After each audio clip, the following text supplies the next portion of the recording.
Hello നമസ്കാരം. Tara's wonder കിച്ചണിലേക്ക് എല്ലാവർക്കും സ്വാഗതം. നമുക്കിന്നൊരു ലഞ്ച് സ്പെഷ്യലായിട്ട് കുക്കർ ബിരിയാണിയുടെയും ബട്ടർ ചിക്കൻ്റെയും റെസിപ്പി കണ്ടു നോക്കിയാലോ. അപ്പോൾ അതിനുവേണ്ടി ബിരിയാണി ഉണ്ടാക്കാൻ ഞാനിവിടെ ഒരു വലിയ കപ്പ് ബിരിയാണി അരി, ജീരകശാല അരി എടുത്തിട്ടുണ്ട്. പിന്നെ അതിലേക്ക് ഞാനൊരു കുറച്ച് സ്പൈസസ്, പട്ട, ഏലക്ക, ഗ്രാമ്പു, പെരിഞ്ചീരകമൊക്കെ എടുത്ത് വെച്ചിട്ടുണ്ട്. പിന്നെ ഒരു മീഡിയം സൈസിലെ സവാള, 2-3 പച്ചമുളക്, പിന്നെ ഇഞ്ചി വെളുത്തുള്ളി ചതച്ചത്, പിന്നെ ഞാനൊരു തക്കാളി ഈ ബിരിയാണിയിലേക്ക് ചേർക്കുന്നുണ്ട്. അപ്പോൾ തക്കാളിയൊക്കെ ചേർത്ത ബിരിയാണിയാണ്. അപ്പോൾ നല്ല അടിപൊളി ടേസ്റ്റാണ് ഈ ബിരിയാണിക്ക്. അപ്പോൾ നമ്മൾ നെയ്യിലാണ് ഇത് ഉണ്ടാക്കിയെടുക്കുന്നത്. അപ്പോൾ ഇത്തവണ ഞാൻ നമ്പീസൻസ് നെയ്യാണ് ഉപയോഗിക്കണത്. അത് ഉപയോഗിച്ച് നോക്കാമെന്ന് കരുതിയിട്ടാണ്. അപ്പോൾ ആ നെയ്യിലാണ് ഞാൻ ബിരിയാണി ഉണ്ടാക്കുന്നത്. അപ്പോൾ അതിലേക്ക് ഞാനൊരു 3 ടീസ്പൂൺ നെയ്യ് ഒഴിച്ചു കൊടുത്തിട്ടുണ്ട് കുക്കർ ചൂടാകുമ്പോൾ. പിന്നെ അതിലേക്ക് നമ്മൾ എടുത്തു വച്ചിരിക്കുന്ന സ്പൈസസ് ചേർത്ത് ഒന്ന് ചൂടായി വരുമ്പോൾ നമുക്ക് ഉണക്കമുന്തിരി കൂടി ഇട്ട് കൊടുക്കാം.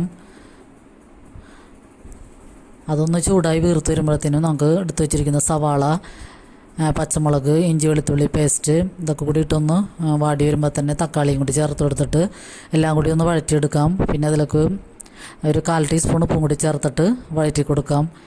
അപ്പോൾ തക്കാളിയും കൂടി ചേർക്കുമ്പോൾ ബിരിയാണിക്ക് നല്ല ടേസ്റ്റാണ്. അത് തക്കാളി ചോറുന്നായാലും മീനും പറയാം. അപ്പോൾ കറിയൊന്നും ഇല്ലെങ്കിലും നമുക്ക് ഈ തക്കാളിയൊക്കെ ചേർത്തത് കൊണ്ട് തന്നെ കഴിക്കാൻ പറ്റും.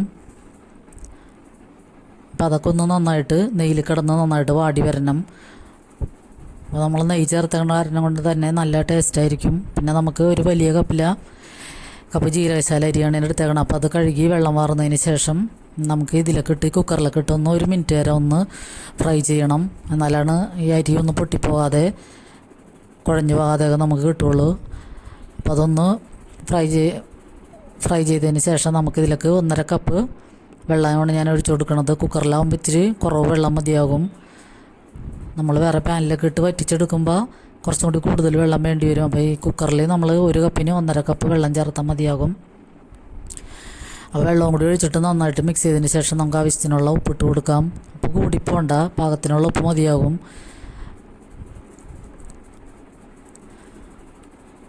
അപ്പോൾ അതൊന്ന് നന്നായിട്ട് മിക്സ് ചെയ്തതിന് ശേഷം ഞാനിവിടെ 2-3 തുള്ളി പൈനാപ്പിൾ എസൻസ് ഒഴിച്ചു കൊടുക്കുന്നുണ്ട്. പിന്നെ ഒരു നാരങ്ങയുടെ പകുതി നമ്മൾ ചോറൊട്ടി പിടിക്കാതിരിക്കാൻ അതും കൂടി കുരു കളഞ്ഞിട്ട് അതിൻ്റെ നീരും കൂടി ചേർത്ത് കൊടുക്കാം. പൈനാപ്പിൾ എസൻസ് ഞാൻ ഒഴിച്ചു കൊടുക്കേണ്ട, അതിൻ്റെ വീഡിയോ കിട്ടിയിട്ടില്ല. എന്നിട്ട് നമ്മളിതൊന്ന് തിളച്ച് വരുമ്പോൾ തന്നെ നമുക്ക് കുക്കർ അടച്ചു വെച്ചിട്ട് ഒരു വിസിൽ വേപ്പിച്ചെടുക്കാം. പിന്നെ ഞാൻ ബട്ടർ ചിക്കനാണ് ഉണ്ടാക്കുന്നത്. അപ്പോൾ അതിനുവേണ്ടി ചിക്കൻ എല്ലില്ലാത്ത ബോൺലെസ് ചിക്കനാണ് എടുത്തേക്കണത്. അപ്പോൾ നമ്മൾ പാൻ ചൂടാകുമ്പോൾ ബട്ടർ ഒരു 50 ഗ്രാമോളം ഞാൻ ഇട്ട് കൊടുത്തിട്ടുണ്ട്. അപ്പോൾ അതൊന്ന് മെൽറ്റായി വരുമ്പോൾ നമുക്ക് ഈ ചിക്കൻ ചെറിയ കഷ്ണങ്ങളാക്കിയതാണ്. അപ്പോൾ അത് ഇട്ട് കൊടുക്കാം. പിന്നെ അതിലേക്ക്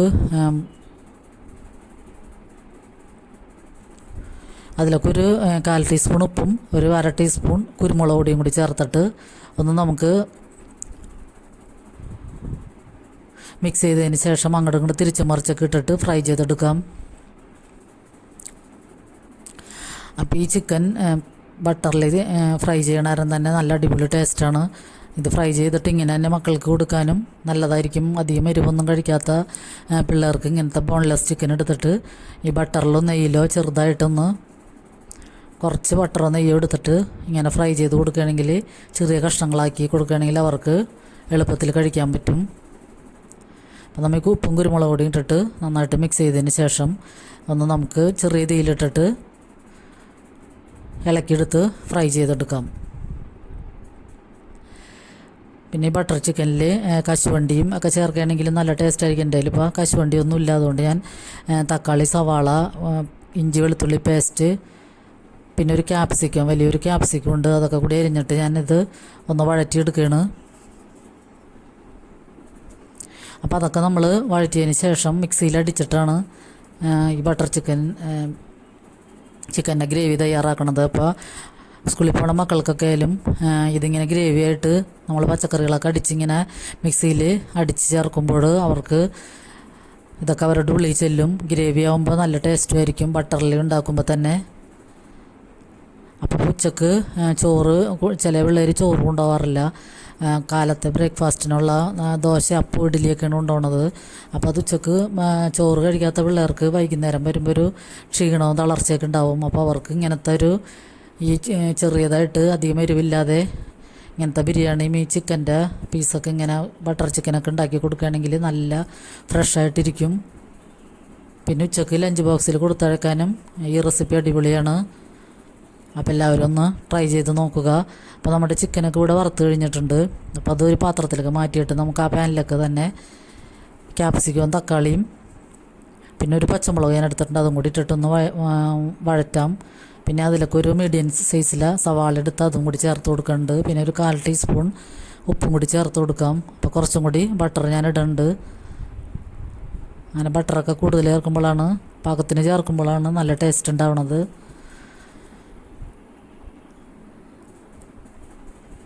അപ്പോൾ നമുക്കൊന്ന് നന്നായിട്ട് വഴറ്റി കൊടുക്കാം. അപ്പോൾ ചെറുതിയിലിട്ടിട്ട് നമുക്ക് മൂടി വെച്ചത് വേഗണ വരെ വെയിറ്റ് ചെയ്യാം. അപ്പോൾ നന്നായിട്ട് വെന്തതിന് ശേഷം നമുക്കിത് മിക്സിയിലിട്ട് നന്നായിട്ട് പേസ്റ്റ് പോലെ അടിച്ചെടുക്കണം. അപ്പോൾ ഞാൻ അതിലൊക്കെ ഒരു ബ്രെഡിൻ്റെ കഷ്ണം, ഒരു ബ്രെഡ് പീസ് മിക്സിയിലിട്ട് അടിച്ചത് ചേർത്ത് കൊടുക്കുന്നുണ്ട്. ഇപ്പോൾ കശുവണ്ടിയൊന്നും ഇല്ലാത്ത കാരണം ബ്രെഡും കൂടി ചേർക്കുമ്പോൾ നല്ല ടേസ്റ്റായിരിക്കും. അപ്പോൾ ബ്രെഡ് ഞാൻ മിക്സിയിലിട്ട് പൊടിച്ചിട്ട് അതും കൂടി ചേർത്ത് കൊടുക്കുന്നുണ്ട്. പിന്നെ ഞാൻ കോക്കനട്ട് മിൽക്ക് പൗഡർ 2 ടീസ്പൂൺ എടുത്തിട്ട് അതൊന്ന് ചെറിയ ചൂടുവെള്ളത്തിലിട്ട് കലക്കി അത് നമ്മൾ മിക്സിയിലിട്ട് അടിക്കുമ്പോൾ ഞാൻ ആ പാലാണ് അതിലൊക്കെ ചേർത്ത് കൊടുക്കുന്നത്. ഇപ്പോൾ കശുവണ്ടി ഉണ്ടെങ്കിൽ അത് നമുക്ക് മിക്സിയിലിട്ട് ഒന്ന് കുതിർന്നതിന് ശേഷം മിക്സിയിലിട്ട് അടിച്ച് ഇതിൽ ചേർക്കുകയാണെങ്കിൽ നല്ല അടിപൊളി ടേസ്റ്റ് ആയിരിക്കും. അപ്പോൾ ഞാൻ അതിന് പകരം ബ്രെഡാണ് ചേർത്ത് കൊടുക്കുന്നത്. പിന്നെ ഞാൻ ഇതിൽ കുറച്ച് സോയാ സോസും കൂടി ചേർത്ത് കൊടുക്കുന്നുണ്ട്. അപ്പോൾ നമ്മുടെ കയ്യിൽ എന്ത് ഇൻഗ്രീഡിയൻ്റ് ഉണ്ട്, ടൊമാറ്റോ സോസൊക്കെ ഉണ്ടെങ്കിൽ ഇപ്പോൾ അതൊന്നും എൻ്റെ കയ്യിലില്ല. ടൊമാറ്റോ സോസ് ഉണ്ടെങ്കിൽ അതും കൂടി ചേർത്ത് കൊടുക്കാം. പിന്നെ ചില്ലി സോസ് അതൊക്കെ വേണമെങ്കിൽ ഓരോ ടീസ്പൂൺ വീതം ചേർത്ത് എടുത്താലും നല്ല ടേസ്റ്റായിരിക്കും. എൻ്റെ ഇപ്പോൾ സോയാ സോസാണ് ഉള്ളത്. അപ്പോൾ ഞാൻ അതും കൂടി 1 ടീസ്പൂൺ ചേർത്ത് കൊടുത്തിട്ടുണ്ട്. അപ്പോൾ നമുക്കിതെല്ലാം കൂടി ചൂടാറി കഴിയുമ്പോൾ മിക്സിയിലിട്ട് ആ കോക്കനട്ട് മിൽക്ക് പൗഡറിൻ്റെ പാലും കൂടി ചേർത്തിട്ട് അടിച്ചെടുക്കാം. എന്നിട്ട് നമുക്ക് ഈ പാനിൽ തന്നെ ഒരു കഷ്ണം ബട്ടറും കൂടി ചേർത്തിട്ട് നമുക്ക് ഈ അടിച്ച് വെച്ചേക്കുന്ന അരപ്പ് ഗ്രേവി ഇതിലേക്ക് ചേർത്തൊന്ന് തിളയ്ക്കണവരെ വെയിറ്റ് ചെയ്യാം. അപ്പം നമ്മുടെ ഈ കൂട്ടിലൊക്കെ ഞാൻ 1/2 ടീസ്പൂൺ മുളക് പൊടിയും 3/4 ടീസ്പൂണോളം ഗരം മസാലപ്പൊടിയും കൂടി ചേർക്കുന്നുണ്ട്. കൂടുതൽ എരിവൊന്നും ആവശ്യമില്ല ഇതിന്. അപ്പോൾ നമ്മൾ അതും കൂടി ചേർത്തിട്ട് നന്നായിട്ട് മിക്സ് ചെയ്യാം. എന്നിട്ട് ആ പാനിൽ തന്നെ നമുക്ക് കുറച്ചും കൂടി ബട്ടർ ഇട്ടിട്ട് ഈ ഗ്രേവി അതിലേക്ക് ഇട്ടൊന്ന് തിളച്ച് വരുമ്പോൾ നമുക്ക് വറുത്ത് വെച്ചിരിക്കുന്ന ചിക്കനും കൂടി ചേർത്ത് നന്നായിട്ട് മിക്സ് ചെയ്യാം. അപ്പോൾ മക്കൾക്ക് കൊടുക്കാൻ അടിപൊളി റെസിപ്പിയാണിത്. എല്ലാവരും ഒന്ന് ട്രൈ ചെയ്ത് നോക്കുക, എന്നിട്ട് ഫീഡ്ബാക്ക് അറിയിക്കണം. അപ്പം നമ്മുടെ അടിപൊളി ബട്ടർ ചിക്കനും കുക്കർ ബിരിയാണിയും ഇവിടെ റെഡിയാണ്. അപ്പോൾ ഇടയ്ക്കൊക്കെ ഇങ്ങനെ മക്കൾക്ക് ഉണ്ടാക്കി കൊടുക്കാൻ എല്ലാവരും ശ്രമിക്കുക. പിന്നെ ലൈക്ക് ചെയ്യണവർക്കും കമൻറ്റ് ചെയ്യണവർക്കൊക്കെ ഒത്തിരി നന്ദിയുണ്ട്. അപ്പോൾ ഞാൻ ഇടയ്ക്കൊക്കെ വീഡിയോ എൻ്റെ മിസ്സായി പോകുന്നുണ്ട്, എന്നാലും എല്ലാവരുടെയും സപ്പോർട്ട് ഞാൻ പ്രതീക്ഷിക്കുന്നു. അപ്പോൾ എൻ്റെ ഈ ചാനലിൽ ഉള്ള വരുന്ന റെസിപ്പീസൊക്കെ നിങ്ങൾക്ക് ഇഷ്ടമാണെങ്കിൽ മാത്രം ഒന്ന് ലൈക്ക് ചെയ്ത് ഷെയർ ചെയ്യാനും കൂടി മറക്കരുത്. അപ്പോൾ നമ്മുടെ ബിരിയാണിയും ബട്ടർ ചിക്കനും ഇവിടെ റെഡിയാണ്.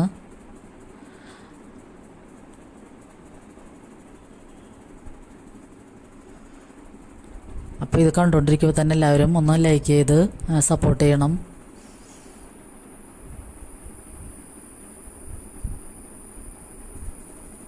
പിന്നെ ഒരു ചമ്മന്തിയും കൂടി ഞാൻ ഉണ്ടാക്കിയിട്ടുണ്ടായിരുന്നു. അപ്പോൾ എല്ലാവർക്കും ഒരുപാട് നന്ദി.